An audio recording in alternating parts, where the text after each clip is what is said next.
বন্ধুরা দেখেন বিড়ির ভিতর থেকে কি একটা অদ্ভুত জিনিস একটা বাড়াইছে। তো বন্ধুরা আপনারা দেখলে কখনোই বিড়িটা খাবেন না। তো ভাই ভিডিওটা দেখেন আর মতামতটা কমেন্ট করে জানাবেন। ভিডিওটা পুরো দেখবেন, পুরো দেখলে ভিডিওটা বুঝতে পারবেন যে কি হয়েছে।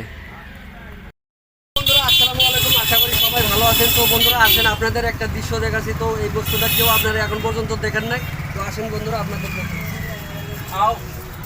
তো দেখেন বিড়ি তো আপনারা খান, দেখেন বিড়ির ভিতর থেকে কি বস্তু বাড়াইলো দেখেন। এখানে আছে বিড়ির আছে আর এখানে ধানের গুঁড়া আছে, দেখে এগুলো বস্তু দিয়ে এখানে বিড়ি বানায়। তো বন্ধুরা আসেন আপনাদের এই বিড়িটা খুলে আপনাদের দেখাচ্ছি।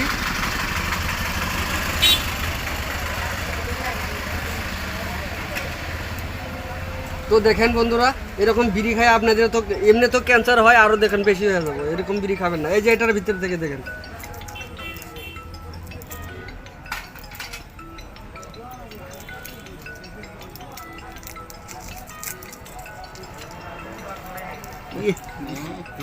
দেখেন বন্ধুরা এই যে এরকম তুষ বাড়াইছে বিড়ির থেকে দেখেন। তাহলে কি বলবো এই কোম্পানির, এটা কি বলবেন এটা আপনারা বন্ধুরা সবাই আপনারা কমেন্ট করে জানাবেন। তো আপনাদের কাছে অনুরোধ হলো আপনারা বিড়ি খান আর যাই খান আপনারা দেখে শুনে খাবেন। দেখেন এরকম বস্তু বাড়া বিড়ির মোটা থেকে, তাও এটা লাখি বিড়ি। এই যে দেখেন লাখি বিড়ি। তো বন্ধুরা ঠিক আছে, ভিডিওটা কীরকম হলে একটু কমেন্ট করে জানাবেন। আর বিড়িটা খাবেন না খাবেন তাও কমেন্ট করে জানাবেন। ঠিক আছে, থ্যাংক ইউ।